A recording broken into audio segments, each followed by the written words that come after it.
नमस्कार, बहुत बहुत स्वागत है आपका अनादि टीवी पर। मैं हूं आपके साथ पारुल। स्पॉटलाइट देख रहे हैं आप। कोरोना काल में हमने बहुत कुछ देखा, बहुत कुछ ऐसी बातें जिन्हें हम सब कभी दोबारा होते हुए नहीं देखना चाहेंगे, लेकिन कुछ ऐसी यादें जिन्हें हमने यादों के पिटारों में सहेज कर रखा है। लोगों ने अपनों को खोया, लॉकडाउन में व्यापार में नुकसान हुआ, अर्थव्यवस्था चौपट हुई, मजदूरों ने पलायन किया, कई अपने गांव पहुंचे, कई नहीं। लेकिन वैक्सीन आने के बाद कोरोना की रफ्तार कम हुई और अब परिस्थितियां सामान्य हो चली हैं। लेकिन ये ध्यान में रखते हुए कि कोरोना गया नहीं है, हमने पहले डोज में मध्य प्रदेश को मॉडल बनाया, दूसरे डोज को लेकर प्रशासन सख्त है। कई तरह की सख्तियां जिससे जनता दूसरा डोज लगाने में देरी ना करे। लेकिन एक लंबा वक्त जिसके बाद एक अच्छी खबर है। अच्छी खबर ये कि उन लोगों के लिए ये खबर ज्यादा अच्छी हो सकती है जो लोग लगभग अनलॉक के बाद भी लॉक ही थे। पूरी खबर इस रिपोर्ट में आप समझिए, देखिए और उसके बाद आज एक अच्छी चर्चा होगी, आपको जानकारी मिलेगी और काफी महत्वपूर्ण बातें जो आपको जानना कोरोना से जुड़ी हुई जरूरी है।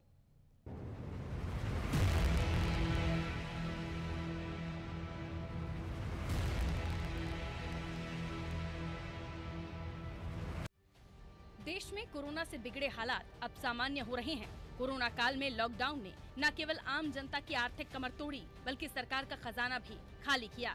जैसे जैसे हालात सामान्य हुए, जिंदगी पटरी पर लौटी। लेकिन हालात उनके नहीं संभले थे जिन्होंने पूरा कोरोना काल, यहाँ तक कि अभी तक भी कारोबार में नुकसान ही झेला, या यूँ कहें कि उनका कारोबार तो कोरोना के बाद शुरू ही नहीं हुआ। जिनमें catering, tent, sound, event organiser और भी कई हैं जो इन्हीं से जुड़े हुए हैं। लेकिन कोरोना के बाद असल मायनों में अब हम सामान्य स्थिति की तरफ बढ़ रहे हैं। महज कुछ बिंदुओं पर सावधानी बरतनी होगी, जरूरी नियमों का पालन करना होगा। मुख्यमंत्री शिवराज सिंह चौहान ने कोविड की स्थिति की समीक्षा की। उन्होंने निर्देश दिए कि अब सभी प्रतिबंध हटाने का निर्णय लिया जा रहा है। कुछ बिंदुओं में सावधानी बरतते हुए कुछ नियमों का पालन करना होगा। इतना ही नहीं, सरकारी नौकरी करने वालों को दोनों डोज अनिवार्य होंगे। इसके अलावा विवाह समारोह बिना किसी पाबंदी के हो सकेंगे, संख्या का बंधन नहीं होगा। मेले में दुकानें वही दुकानदार लगा सकेंगे जिन्होंने दोनों डोज लगवाए हैं। सिनेमा देखने जाने, राशन की दुकान से सामग्री लेने के लिए दोनों डोज अनिवार्य होंगे। किसी तरह का कर्फ्यू नहीं रहेगा। कोविड अनुकूल व्यवहार आवश्यक होगा। मास्क और सामाजिक दूरी का पूरा पालन करना होगा। शिक्षण संस्थाओं और छात्रावासों में रहने वाले विद्यार्थियों को भी दोनों डोज आवश्यक हैं। शासकीय सेवकों को वैक्सीन के दोनों डोज अनिवार्य हैं। जिन जिलों में वैक्सीन के दूसरे डोज में कमी देखी गई है, वहां गति बढ़ाने के निर्देश दिए गए हैं। 31 दिसंबर तक संपूर्ण वैक्सीनेशन करना है। महामारी के समय, कोविड-19 महामारी के समय जो प्रतिबंध लगाए गए थे, वो सभी प्रतिबंध आज से ही हमने हटाने का फैसला किया है। अब समस्त सामाजिक, राजनीतिक, खेल, मनोरंजन, सांस्कृतिक और धार्मिक आयोजन पूरी क्षमता के साथ हो सकेंगे। प्रदेश में अलग अलग स्थानों पर लगने वाले मेलों का आयोजन किया जा सकेगा। चल समारोह अब निकल सकेंगे और विवाह अब जितनी संख्या की मर्जी हो उतनी संख्या में संपन्न किए जा सकेंगे। यूँ तो मध्य प्रदेश में अब कोरोना के एक्टिव मरीजों की संख्या न के बराबर है और अब सरकार की कोशिश है कि मध्य प्रदेश की जनता डबल डोज के साथ 100% वैक्सीनेट हो जाए, ताकि आने वाले समय में प्रदेश पर कोरोना का कहर दोबारा न आए। इसके लिए खुद सीएम नजर बनाए हुए हैं। मुख्यमंत्री शिवराज सिंह चौहान भिंड, खरगोन और सीधी जिले की भी जानकारी ले रही हैं, जहां प्रथम डोज 85% से भी कम लोगों ने लगाया है। इसके साथ ही तरह तरह के अभियान भी चलाए जा रहे हैं ताकि जनता दूसरे डोज को लेकर जागरूक हो, जिसके लिए मिशन मोड पर एक बार फिर दूसरे डोज को लेकर महाअभियान चलाया जा रहा है, ताकि प्रदेश की जनता को सुरक्षा का कवच और प्रदेश को कोरोना से मुक्ति मिले।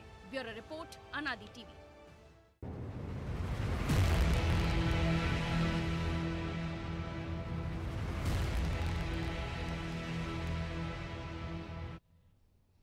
तो चलिए, अनलॉक की तरफ तो हम बढ़ ही रहे हैं, लेकिन इस पर कांग्रेस ने भी सवाल खड़े किए हैं और उस पर भी हम आगे बातचीत करेंगे। लेकिन स्पॉटलाइट में वो कौन से पॉइंट होंगे जिन्हें हम हाईलाइट करेंगे, आपके सामने रख देते हैं। दूसरे डोज में लोग लापरवाह क्यों हैं? जिम्मेदारी तो आम जनता की भी बनती है, क्यों आखिर ये लापरवाही? सख्ती से क्या 100% वैक्सीनेशन का लक्ष्य, डबल डोज का लक्ष्य पूरा हो जाएगा क्या? कई लोगों ने अब तक पहला डोज नहीं लिया है, इसके पीछे वजह क्या है? प्रदेश अनलॉक, लेकिन क्या कोरोना हुआ लॉक?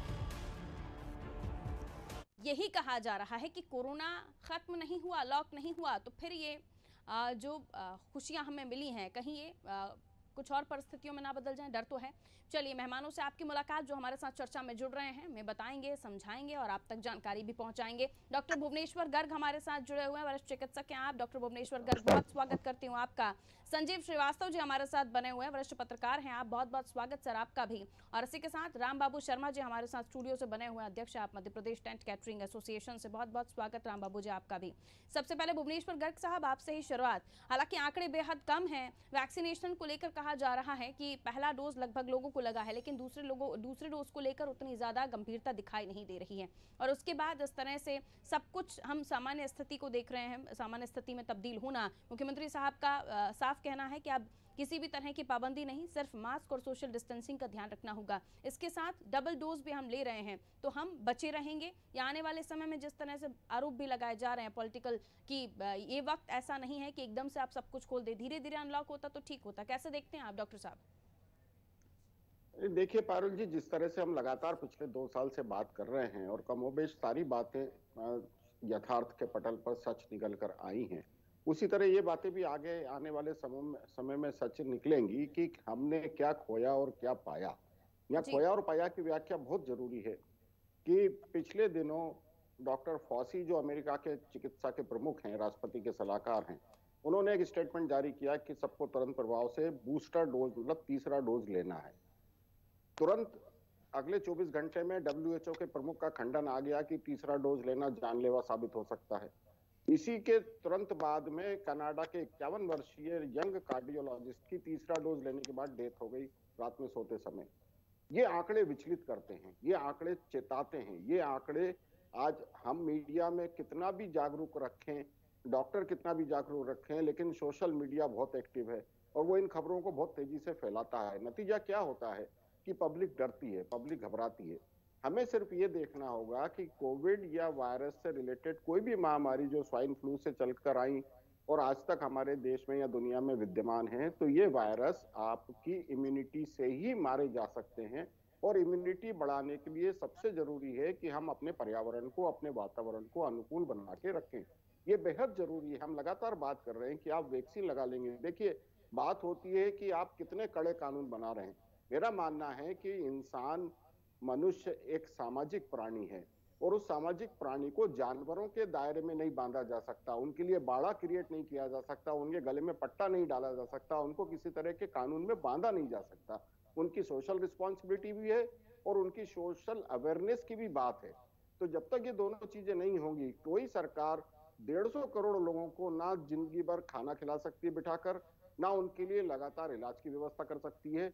ये लोगों को समझना होगा कि ये मोदी सरकार और हमारे प्रदेश के शिवराज जी की सरकार ने बहुत बड़े स्तर का काम किया है कि घर घर तक राशन भी पहुंचाया और वैक्सीन पहुंचाने का काम भी कर रहे हैं। डॉक्टर गर्ग, मैं लौट रही हूँ आपके पास। संजीव श्रीवास्तव सर के पास जाते हुए, श्रीवास्तव जी, आप इस चीज़ को कैसे महसूस कर रहे हैं? क्योंकि एक वक्त हमने देखा, एक दौर हमने देखा है जिसको हम कभी भी याद नहीं करना चाहेंगे। वो वक्त जब हमने लाशों के ढेर देखे हैं, वो वक्त जब हमने रोते बिलखते चीखते हुए लोग देखे हैं, और उसके बाद अब जब हम सामान्य स्थिति में हैं, तो हाँ, एंजॉयबल मोमेंट है, खुशियाँ हैं, लेकिन ये समय नहीं लगेगा। हमने देखा कि 1 महीने में किस तरह से पीक पर आ गया था कोरोना जब शुरुआत ही हुई थी, और उसके बाद अभी हमने देखा कि कुछ मरीज आना शुरू हुए हैं। लेकिन अच्छी बात ये कि हमने कंट्रोल किया हुआ है। पहली वैक्सीनेशन से बहुत हद तक हम देख रहे हैं कि हालातों में सुधार है, दूसरी से और ज्यादा हो जाएगा अगर लोग लगवाने उसी तरह से आए, उसी स्पीड से आए तो।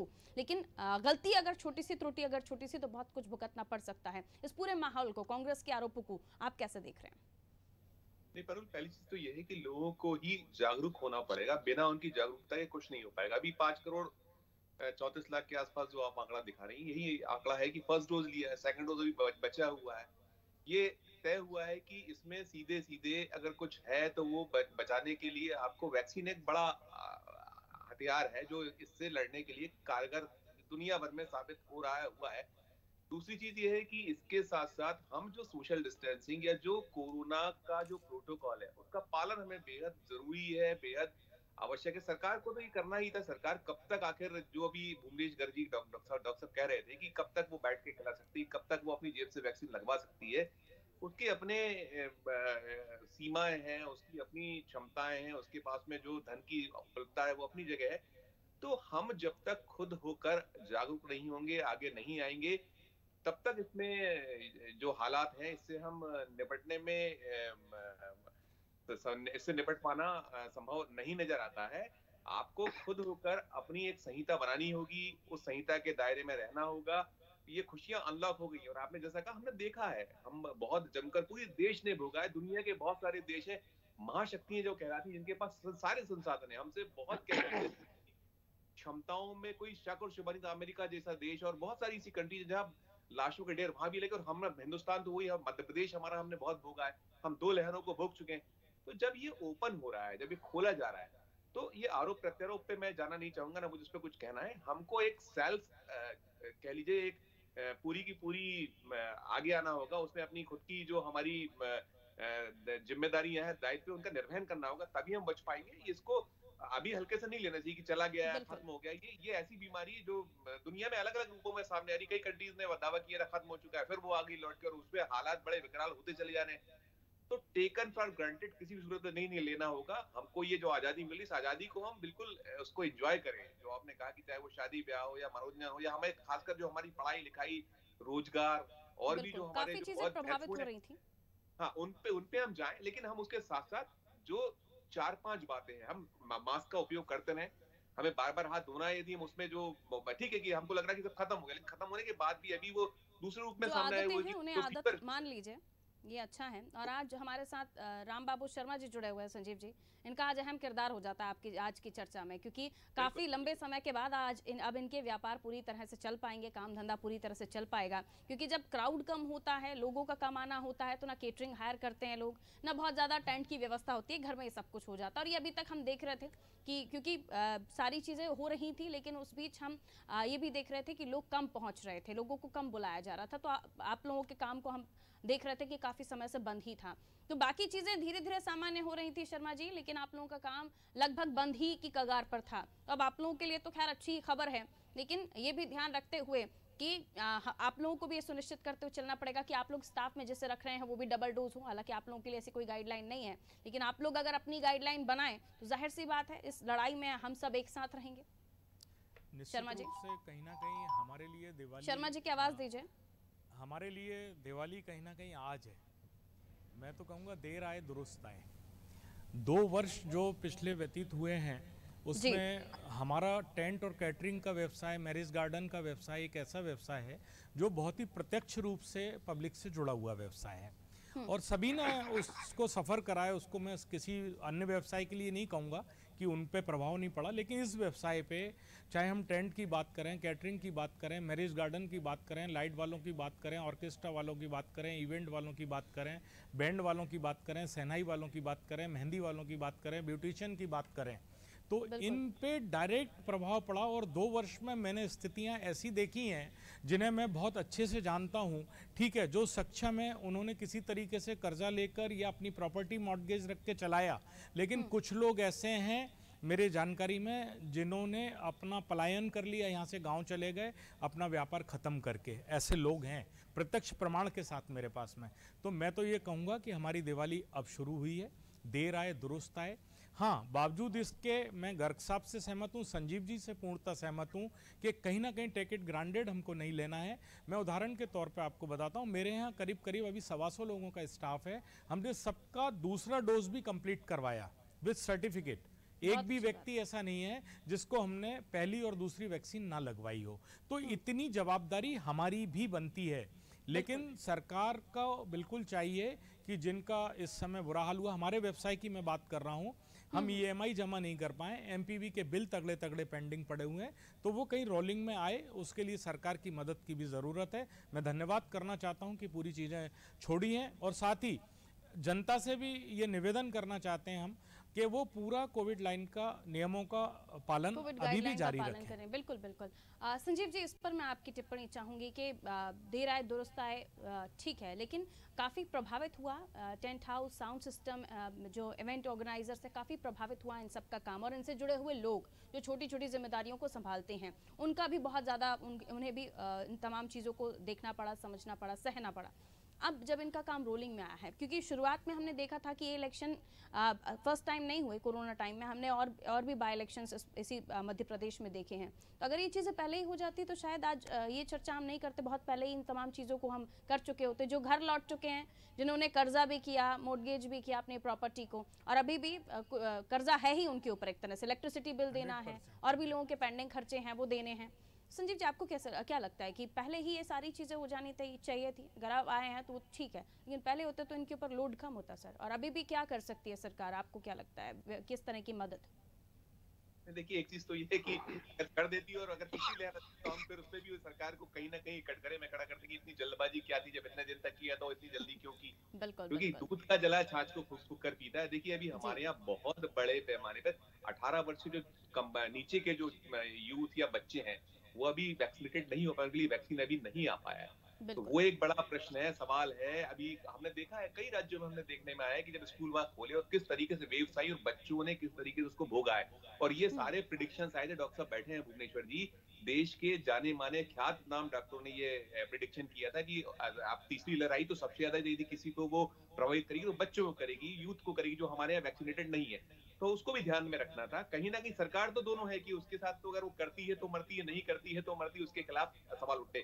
और बिना, मैं कोई किसी के विरोध में या उसमें नहीं हूँ, सरकार के साथ में नहीं हूँ, मैं तो बेशक ना केवल कैटरिंग से जुड़े, शादी ब्याह से जुड़े रोजगार तबाह हो गए, बर्बाद हो गए, बहुत सारे देश में ऐसे रोजगार है, आप उठा के देख लीजिए। हम मध्य प्रदेश के भी आंकड़े हमने दिखाए, आपने दिखाए हैं, हमने रिपोर्ट की है कि कितने बड़े पैमाने पे सुसाइड के केस सामने चल रहे हैं। लोग जिनके ऊपर अच्छे खासे लोग थे, कि कोई इंजीनियर था, कोई कुछ था, जिसकी शिक्षा दीक्षा बेहतर थी, उनने परिवार उनको अवसाद में आकर उन्होंने सुसाइड कर लिया, क्योंकि उनके पास सबसे बड़ा संकट आर्थिक था कि कैसे बच्चे पालें, कैसे पढ़ाई के स्टेटस में जो रह रहा है।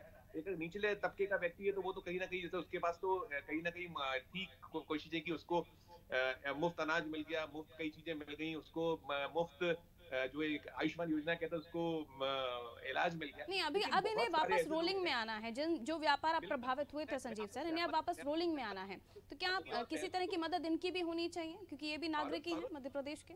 बिल्कुल बिल्कुल, इनकी बिल्कुल मदद होनी चाहिए। क्या कुछ सरकार इनके लिए कर सकती है, सरकार ने किया भी है। जैसे वो बिजली के बिलों को लेकर एक पूरी की पूरी वो पॉलिसी घोषित की गई कि इतने % पे आपको ना उसके ऊपर अधिभार देना पड़ेगा, ना आपके ऊपर जो जुर्माना था वो लगेगा। आपको तो केवल जो एक मौजूदा बिल था 100 रुपए का बिल है, 60 रुपए आप चुका दीजिए एक साथ ही। अगर आप उसमें करते हैं तो 25% का, तो सरकार कोशिश कर रही है और करना चाहिए। इससे अतिरिक्त और क्या दे सकती है, वो भी एक चीज। एक पॉइंट संजीव भैया मैं कहना चाहूंगा, एक पॉइंट आपको इंटरप्ट नहीं कर रहा संजीव भैया। लाइट के बिलों का जहाँ तक सवाल है, हमारे जो मैरिज गार्डन्स हैं या जितनी जगह हैं, बैंकेट हॉल हैं, उनमें भैया जैसे किसी का एक जो फिक्स था कि 1 लाख रुपए बिल आना है, तो वो आज तक की डेट में काम हुए या नहीं हुए, वो बिलिंग 1 लाख रुपए के हिसाब से ही हुई है। वो कहीं भी 1% किसी प्रकार की कोई राहत, पूरे मध्य प्रदेश की बात मैं जवाबदारी के साथ आपको कह सकता हूं, मैं मध्य प्रदेश का टेंट कैटरिंग एसोसिएशन और मैरिज गार्डन का अध्यक्ष हूं, कहीं भी 1 पैसे का कोई रिलीफ नहीं मिला। हमारी सरकार से छोटी छोटी 2-3 डिमांड थी। एक तो ये बिजली के जो बिल हैं, जैसे अगर हमारी मान लीजिए 100 यूनिट जली है उस गार्डन में, तो आप मंथली 100 यूनिट का बिल भेजें, ना कि जो एवरेज बिल आ रहा है वो भेजें। एक हमारी डिमांड केवल ये थी, जो EMI अभी हम लोग नहीं भर पा रहे हैं बेरोजगारी के कारण, उनको कम से कम 2 साल के लिए पोस्टपोन किया जाए। आप यकीन मानिए, किसी एक केस में भी कोई पूरे मध्य प्रदेश में इसका उदाहरण दे दे तो मैं पूरी तरीके से सरकार के लिए खुल के आके सपोर्ट में बोलूंगा कि ये हमारी मदद हुई। लेकर हम राय जानना नहीं हुई सर, थे कहीं पे भी मदद नहीं। गवर्नमेंट की तरफ से अगर थोड़ी बहुत मदद हो जाएगी तो आप लोग भी रोलिंग में आ जाएंगे, दोबारा अच्छे से काम कर सकेंगे। हमारे केस में मध्य प्रदेश में 14 व्यापारियों ने सुसाइड करी है 2 साल के अंदर। मेरे पास डाटा है, जगह, नाम, टेंट हाउस सब बता सकता हूँ मैं आपको। इसके ऐसा है राम बाबू जी, तो हम बिल्कुल होना ही चाहिए, आप लोगों को भी राहत मिलना चाहिए, कहीं ना कहीं जी रास्ते निकालने चाहिए। इसमें कहीं कोई शक शुबा नहीं कि मैंने कहा कि हर बहुत सारे ऐसे व्यापार हैं, हमने तो ऐसे भी लोगों को देखा है जो अच्छे भले थे, आज कई बिल्कुल पढ़े लिखे लोग सब्जी बेचने को मजबूर है, जी जी जी बिल्कुल बिल्कुल, आप सही कह रहे हैं, सही कह रहे छोटे मोटे काम किया करते थे, आप ही जैसे लोगों के साथ में अटैच थे, आपके पास भी आपकी हैं। क्षमताएं खत्म हुई। सर मैंने खुद किराने का होम डिलीवरी का काम चालू करा है। मैं वही कह रहा हूँ कि बड़ी मजबूरी मुश्किल क्या ना कराए सर, और इस कोरोना ने तो सबको बदल कर रख दिया। फिर हम और आप कितने भी कुछ भी कर ले, लेकिन मास्क के साथ हमें चाहे वो पार्टीज हो चाहे हमारा दफ्तर हो, मास्क के साथ ही पहुंचना पड़ता है। गर्ग साहब, मास्क की बात आई है तो अब हम देख रहे हैं कि कोरोना के पेशेंट कम आ रहे हैं, खौफ उतना नहीं है, डर उतना नहीं है, लेकिन लोग भी बेडर घूम रहे हैं सर। अब वो मास्क या फिर सोशल डिस्टेंसिंग या वो तमाम प्रोटोकॉल्स हमें अब दिखाई नहीं दे रहे हैं। इस सिचुएशन में जब हम सब कुछ सामान्य चीज़ों में देखेंगे, हम स्विमिंग पूल्स में हम सभी जाएंगे, हम सभी जिम में भी जाएंगे, हम सभी योग क्लासेस भी जाएंगे, सिनेमा हॉल्स भी जाएंगे, तो यहाँ हम बचाव किस तरह से रख सकते हैं सर? क्योंकि हम 100% हम दूरियों का पालन करें कितना भी, लेकिन आप मॉल्स में जाएंगे या मार्केट में जाएंगे तो कहीं ना कहीं तो लोग एक दूसरे से टकराएंगे। किस तरह से हम और सुरक्षा का ध्यान रख सकते हैं गर्ग साहब? पारुल जी, बिल्कुल आपके इस सवाल का जवाब देने के पहले सबसे पहले तो मैं राम बाबू जी के लिए क्लेम करना चाहता हूं कि उन्होंने अपने सब लोगों को वैक्सीन दिया, उनका ख्याल रखा इन 2 सालों में, और उन्होंने बहुत वाजिब सी उन्होंने समस्या का सबके सामने रखी है कि सरकार को मदद करनी चाहिए थी। वो लोग जो एक बिजनेस से जुड़े थे और जिनकी वजह से हजारों लाखों लोग अपना काम कर रहे थे, उस व्यवस्था में मैं अपने आप को भी जोड़ता हूँ। मेरा एक छोटा सा क्लिनिक होता है, 25-50 लोगों का स्टाफ है और बहुत सारे सब मेरे साथ जुड़े हैं, लेकिन मुझे पूरा संपत्ति कर भरना पड़ा है, बिजली का बिल भरना पड़ा है, जबकि मेरे यहाँ सबको निःशुल्क चिकित्सा पिछले 2 साल में मैंने देने की कोशिश की है। यहाँ सरकार की कोई जिम्मेदारी उस पक्ष के साथ नहीं आती जो पक्ष ईमानदारी से अपना काम करता है, ये मेरा स्पष्ट मानना है। तो यहाँ सरकार को आगे आना चाहिए और इन व्यवस्थाओं में मदद करना चाहिए। 2 साल की मेरी किस्तों की मोरेटोरियम को बैंक ने कहा कि हम बढ़ा देते हैं, लेकिन मैंने चुकाया, और आप मानेंगे नहीं राम बाबू, 7 रुपए का मेरे को मुआवजा मिला है किस्तें समय पर चुकाने का। ये बड़ी हास्यास्पद चीज है जिसके ऊपर कोई बात वही है सर, सबकी परेशानियां कुछ ना कुछ इसी से मिलती जुलती हैं, लेकिन बात से जब हम भरपाई की करते हैं तो सुनने को मिलता है कोरोना का समय है, आर्थिक मदद जो है वो से लेके कलेक्टर से लेके हर जिले में ज्ञापन भी दिया है, हर जिले कलेक्टर को, हमारे जिलाधीश को हमने ज्ञापन दिया, लेकिन जो लोग सरकार पे डिपेंडेंट नहीं थे, सरकार को उनकी तरफ जवाबदेह होना चाहिए, मेरा ऐसा मानना है। खैर पारुल जी, अब आपने जो कहा कि हमको अब आगे क्या करना चाहिए, आप याद कीजिए हम लगातार इन विषयों पे बात कर रहे हैं कि सबको पहला डोज वैक्सीन का लेना है, और संभव हो आप सक्षम हैं तो अपना RT-PCR आप करा चुके हैं, आपको वैक्सीन बन चुकी है, आपने एंटीबॉडी करा लिया है, तो ये सब चीजें हैं जो कुछ बुनियादी सिस्टम में आती है, लेकिन दुर्भाग्य की ये रैंडम सीरो टेस्ट नहीं हो रहे हैं हमारे यहाँ, तो हमें ये नहीं मालूम पड़ रहा कि कितने लोगों में वैक्सीन बन रहा है, कितने लोगों में एंटीबॉडी बन रहा है और कितने लोग उससे सुरक्षित हो रहे हैं। पर निसंदेह सबको दूसरा डोज 6 महीने के अंतराल में लगाना चाहिए, मास्क जरूर। और सर फर्स्ट डोज के बाद जो लापरवाह हो गए, जिन्होंने सेकंड डोज नहीं लिया है, तो उसका असर भी कम होने लगेगा, ऐसा भी कहा जा रहा है? बिल्कुल होने लगेगा, लेकिन हम ये तब तय कर सकते हैं जब इन सब लोगों का हम रैंडम सीरो टेस्ट करें, मतलब उनके अंदर एंटीबॉडीज बने कि नहीं बने। अब अगर किसी के अंदर एंटीबॉडी बने हुए हैं अच्छी मात्रा में, तो उसको सेकेंड डोज मत दीजिए, आप कोई जरूरत नहीं है। देखिए आप लोगों को आइसोलेट कर सकते थे, छांट सकते थे कि कुछ बीमार आपके पास ऐसे आ जाते जिनको, जैसे मैंने कहा कि उनको वैक्सीन लगा फिर भी मर गए वो, तो ऐसे लोगों के लिए हम ज्यादा जागरूक हो सकते थे, उनके लिए काम कर सकते थे। और दूसरी बात जो हम बात कर रहे हैं सामाजिक डिस्टेंस, सोशल डिस्टेंस, तो इसको मैं बार बार फिजिकल डिस्टेंस कहता हूँ कि आप लोगों से एक वो वाला डिस्टेंस मत करिए, आप उनसे एक अपनी फिजिकल दूरी रखने की बात करिए, जिसमें आप उनको कम से कम। हम सभी समझदार हो गए हैं, इस बात को समझना ही चाहिए। लेकिन हमें हमारी अब देख रहे हैं, हम समझदारी तो कहीं से नहीं देख रहे हैं। हमने अभी वही इसलिए ही मैंने प्रश्न आपके सामने रखा कि अब हम देख रहे हैं कि कोरोना के जैसे मरीज कम हो रहे हैं, वैसे लोग भी बेपरवाह, लापरवाह और बेडर बगैर मास्क ही दिखाई दे रहे हैं। कोई वो तमाम चीजें हमें नहीं दिख रही जो हमने कोरोना के खौफ में कर ली थी। अब लेकिन जागरूकता से करें तो हम बचे रहेंगे। खैर चर्चा अब हम इजाजत नहीं देता वक्त कि मैं आज चर्चा को आगे बढ़ाऊं। बहुत बहुत शुक्रिया गर्ग साहब आपका हमारे साथ जुड़ने के लिए। संजीव साहब आपका बहुत बहुत शुक्रिया। शर्मा जी आपका भी बहुत बहुत शुक्रिया, आप पधारे हमारे स्टूडियो, बहुत बहुत शुक्रिया आपका जुड़ने के लिए। तो देश में कोरोना के हालात, कोरोना से कितने हालात बिगड़े थे सभी ने देखा है, लेकिन अब चीज़ें सुधर रही हैं, हम सामान्य स्थिति की तरफ जा रहे हैं, 100% अनलॉक की तरफ हम बढ़ रहे हैं। और ऐसे में तमाम चीज़ों का ध्यान रखना हमारी जिम्मेदारी है, आपकी जिम्मेदारी है। आप डबल डोज के साथ बाहर निकलें, आप बचे रहेंगे, लेकिन इस बात का बेहद ध्यान रखें कि कोरोना बाहर है, इंतजार कर रहा है। और ये भी हमने देखा है कि इंदौर में ही, बहुत ज़्यादा दूर मत जाइए, मध्य प्रदेश में तो इंदौर में ही एक पेशेंट बुजुर्ग, लेकिन दोनों डोज लेने के बाद भी उनकी मृत्यु हो जाती है। तो बिल्कुल लापरवाह बेपरवाह ना हो। ये सब ओपन करना इसलिए ज़रूरी था ताकि स्थितियाँ सामान्य हो। चर्चा में ये भी कहा गया कि ऐसा नहीं हो सकता कि हमेशा ज़िंदगी भर आपको बैठाल कर घर घर राशन पहुंचाया जाए, आपके कारोबार बंद रहें। बिल्कुल ऐसा नहीं हो सकता, चीज़ों को सामान्य होना ही था। तो हम सामान्य स्थिति की तरफ जा रहे हैं, लेकिन टेकन फॉर ग्रांटेड बिल्कुल इसे मत समझिए। अपनी जिम्मेदारी समझिए, कोरोना गाइडलाइन का पालन कीजिए, खुद भी सुरक्षित रहिए, अपने परिवार को सुरक्षित रखिए। दीजिए इजाजत, रखिए अपना ख्याल। नमस्कार।